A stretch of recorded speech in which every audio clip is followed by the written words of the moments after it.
tocan con algunos conceptos del lenguaje sumerio, pero a mi entender no es un lenguaje estructurado como decir el sánscrito o el aymara en el altiplano peruano-boliviano.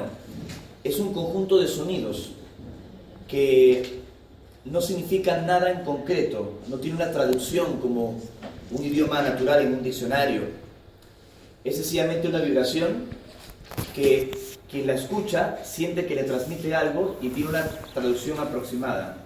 Lo interesante del Irdin es que te obliga a sentir la música y no a pensar en la música.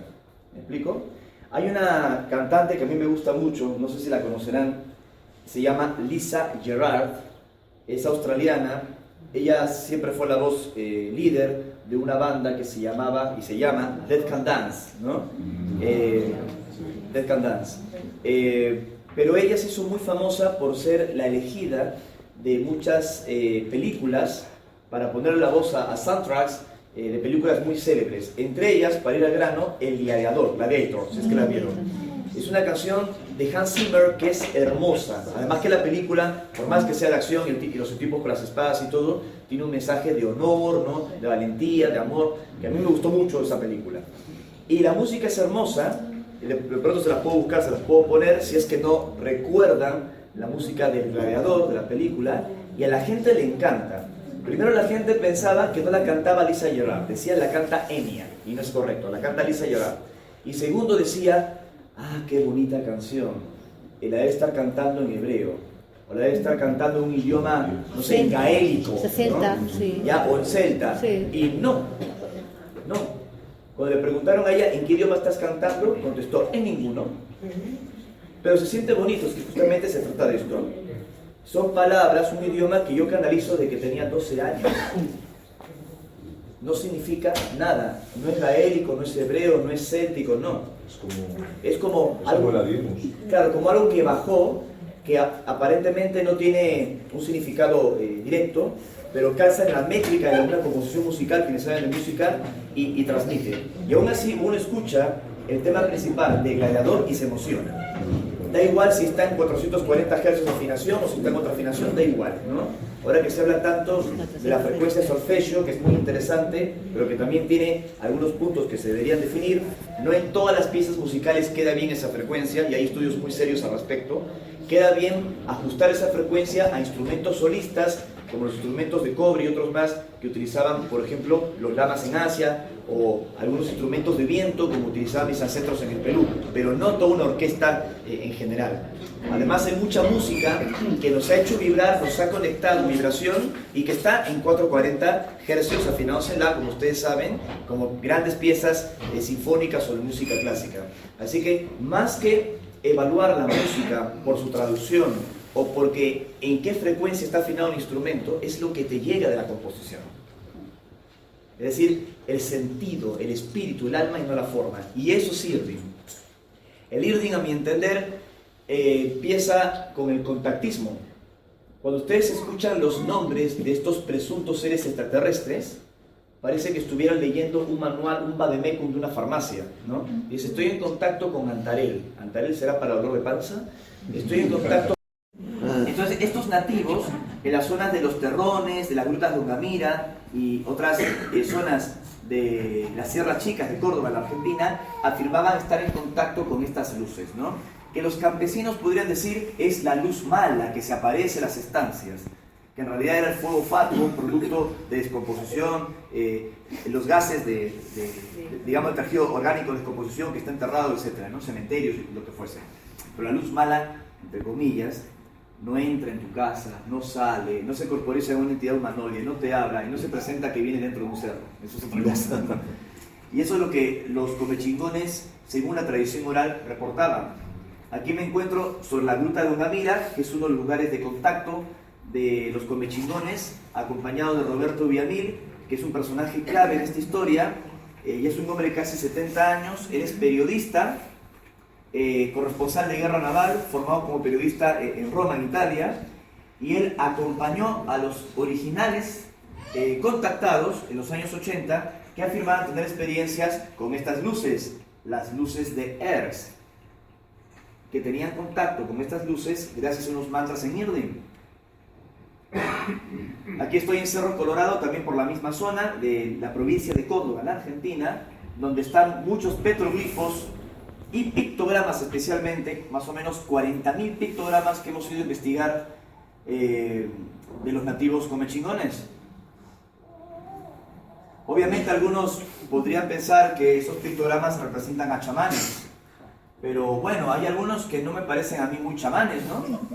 Esto de aquí, por ejemplo, se ve un ser bastante grande, con una especie de cabeza grande, o no quiero decir que es un casco porque estaría en un tema de percepción, ¿no? Que uno ve cosas donde no las hay.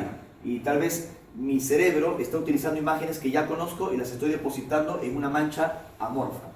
Pero este no es el caso. Aquí no hay ninguna mancha amorfa. Aquí hay una figura, vamos a llamarla una figura, con dos brazos, con dos piernas, que está emitiendo como unos haces de luz o unos rayos blancos, ustedes interpreten qué puede ser, está tomando algo que se ve borroso, tal vez un animal, no lo sabemos, y aquí lo está sacando de un lugar que podría deducir por comparativa con otras figuras pictográficas, un corral donde habían otros animales y cosas. Eran seres extraterrestres que ya habían estado en los túneles, en las galerías subterráneas de Córdoba. Lo que contaba Parravicini en esa psicografía: razas extraterrestres volverán a la Tierra, tomarán ciudades subterráneas que de ellos fueron. Eso fue lo que los comechingones descubrieron. Otro tema polémico que también Jiménez del Oso y Benítez, y los cito a ellos dos porque son españoles y para que estemos en el contexto, investigaron, es el bastón de mando, una roca de basalto de aproximadamente 1,20 m de longitud, que habría sido encontrada en el Cerro Itorbo. Albert Einstein. Todo esto por Capilla del Monte, para que vean que es, para mí, uno de los lugares más misteriosos del mundo. Si hubiese alguna duda, dentro de las actas de liberación de información salieron documentos de lo que sería más tarde el FBI en los Estados Unidos, que ya estaban investigando, y les hago una ampliación, un Hitler Hideout en Argentina, un escondite de Hitler en la Argentina, ¿no? A unos documentos que se enviaban los agentes del FBI. Solo para que sepan todos los misterios que rodean a Capilla del Monte. Pero voy a concentrarme en el IRDI. Esto fue solo como un paneo, una breve introducción. Lo que están viendo aquí son los terrones relativas a su planeta. Resumiéndolo de manera muy clara y lo más breve posible, porque quiero ir ya a Yungay y no demorarme mucho con todo esto. En los contactos más fuertes que tuve con este ser, los contactos físicos, uno en el Perú 2001 y este aquí en Monte Shasta en el 2012, él me contó una breve historia sobre su planeta. Me dice que su mundo, que conocemos con el nombre de Apu, originalmente se había destruido y que se vieron lanzados al espacio a buscar un nuevo hogar. Y ese nuevo hogar lo encontraron en un planeta con grandes condiciones de vida en Alfa Centauro, no muy lejos del sistema de la estrella Alfa B en la constelación de Centauro, que se estima estaría más o menos a unos 4 años luz de distancia. Cuando él me contó esta información por primera vez en 2001, yo sentí como un golpe en el pecho. Yo también lo acabo de sentir. Sentí que había algo humano en esa historia, pero no lo podía comprender. Que el universo de las formas no nos confunda y que nos aleje de lo más importante, que es el poder de la intención y de esta conciencia de la esencia que les estoy explicando. Es al menos así como lo vivimos y es así como se los quería compartir esta mañana. ¿Algún comentario, alguna pregunta, algo que quieran mencionar? Todavía tenemos un rato más antes de hacer un break. ¿Cómo se sienten? ¿Bien? Dime. Sí.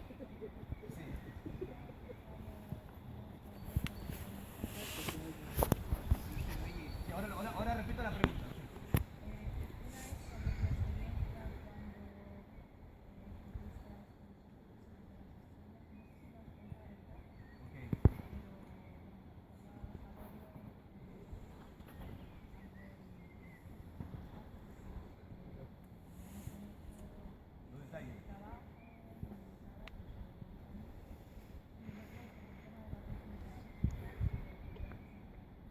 Vale. Me hace dos preguntas. La primera experiencia de contacto. ¿Cómo fue mi primer encuentro, mis primeros acercamientos con estos seres? Pude conocer inicialmente mi país de origen, en el Perú. Y la segunda pregunta, si podríamos profundizar un poco más en lo que estamos hablando de la conciencia de la esencia o de la conciencia crítica. En el primer caso, sin extenderme demasiado, porque creo que ya la mayoría de ustedes conocen mi testimonio de contacto, lo resumo en 5 o 10 minutos, mucho. En Perú, cuando era muy chico, imágenes, algunas informaciones, les va a permitir fijar algunos conceptos de los detalles que estamos aquí compartiendo, sobre todo los relativos a la experiencia de contacto que ya les anticipé que vivimos pasado mes de abril en mi país, en el Perú, y algunos asuntos también relacionados con el tema del año 2027 y algunos eventos que algunos creen podría ocurrir con la humanidad. Y compartir este último trozo del taller, de esta reunión de amigos aquí en Monte Perdido. Vamos a hacer una meditación. Estamos a 21 de junio, feliz solsticio, ¿no? Y que esa energía simbólica de la que siempre fueron muy respetuosos los antiguos mayas, los egipcios, los sumerios, en el Perú, pues muchas culturas pre-incas e incas creían de que los solsticios y los equinoccios marcaban etapas de transición y de cambio, ¿no? No quiero decir que porque sea un solsticio esos cambios vayan a ocurrir, obviamente que no. Es una fecha simbólica que recuerda que uno puede crear su propia magia, nada más, una fecha simbólica. Así que vamos a aprovechar para hacer una breve meditación. Nos ponemos cómodos. Para terraformar un planeta allí, habíamos utilizado la tecnología del denominado Minions, el ya citado, elemento que siempre según los extraterrestres, nosotros lo redescubrimos a raíz de las investigaciones del acelerador de hadrones. No sé, como dije hace un momento, si el bosón de Higgs y la comprensión de las estructuras microscópicas de la materia, subatómicas, es el mejor término, están relacionadas con Minions, pero es como la fuente de energía sutil que impregna el universo. Según ellos, esa energía es la que permite cambiar toda nuestra tecnología, y en realidad lo que se esperaba es que el Minions transforme la humanidad en una sociedad tecnológica espiritual, donde no haya desigualdad y todos podamos compartir una energía gratuita e inmensa que está presente, hasta lo invisible, pero que con ciertos elementos se puede utilizar. Pero lamentablemente, siempre según ellos, ese conocimiento sería utilizado por unos pocos en beneficio propio y luego se aplica a este viaje espacial. El Minions, siempre según la explicación divina y la imagen del tercer acto, o del cubo, lo que fuese, permitía acortar los viajes espaciales generando pliegues o portales o una distorsión. Y justamente esa característica que haría reducir un viaje a un punto que está a más de 4 años luz de distancia, esa característica fue la que generó el pliegue. Yo no sé, todavía no me queda claro si es que ellos encontraron un pliegue en el camino a Alfa Centauro o si fue la tecnología, y aquí ya estoy añadiendo cosas mías, no que me dijeron, si la tecnología de Minions generó un efecto de warp drive, como algunos físicos están teorizando como posibilidad, como en el taller, si eso fue realmente en un pliegue que encontraron externamente a la nave, lo que les hizo tener ese problema, ¿no? Llegaron, acortaron las distancias, no sé si fue como el ejemplo de la hoja de papel que hacía Carl Sagan, donde en vez de viajar de línea recta, viajaban de punto a punto, porque la tecnología de warp drive es diferente, no es así, esto sería casi un agujero de gusano. La tecnología de warp drive es que se va distorsionando el tejido del espacio-tiempo en la medida que tú vas avanzando, es distinto. Pero eso generó la pérdida de memoria de estos chicos, a pesar que llegaron en tiempo más corto a destino, y que llegasen a la línea de tiempo. Esto es muy complejo para mí de entender, me piden que lo explique, ¿no? Pero lo poco que comprendí es que llegaron a la línea de tiempo del pasado de ese mundo, cuando recién estaba siendo colonizado por una avanzada sociedad extraterrestre, que serían los ancestros de este ser llamado Altarero. Así que el pasado de esa historia luego se transforma en el futuro. Seres del futuro, cosmonautas jóvenes del futuro, que llegan a un pasado, ¿no? pero que ese pasado se transforma en el presente de la Tierra. Es muy complejo. Ricardo, ¿por qué dices acelerador de drones? No es acelerador de partículas. O sea, no Es lo mismo. Hadrones son partículas subatómicas. Hadrones son protones. Ah, yo entendía drones. Hadrones. No, hadrones. No es un acelerador de drones de robots. Es un acelerador de hadrones, partículas subatómicas. Los hadrones son protones, como los que están llegando del Sol, viento plasmático aquí en la Tierra. Y es lo que te podría decir, ¿no? Pero ahí está, toda la paradoja se produce en ese punto, porque si hubiera sido un viaje lineal, ahora ellos vendrían de futuro a futuro y no con una cosa que nos da la vuelta al revés. Pienso lo mismo que vos. Hay una mezcla de paradojas allí que se escapa a mi comprensión. Sinceramente, no sé qué decir. Porque tiene que tener una explicación espiritual al final. Sí, todavía no lo tenemos. No la tenemos. O sea, lo único que ellos me dijeron es esa frase de ayer, que nada se destruía, que todos permanecían y que al final seríamos uno. Que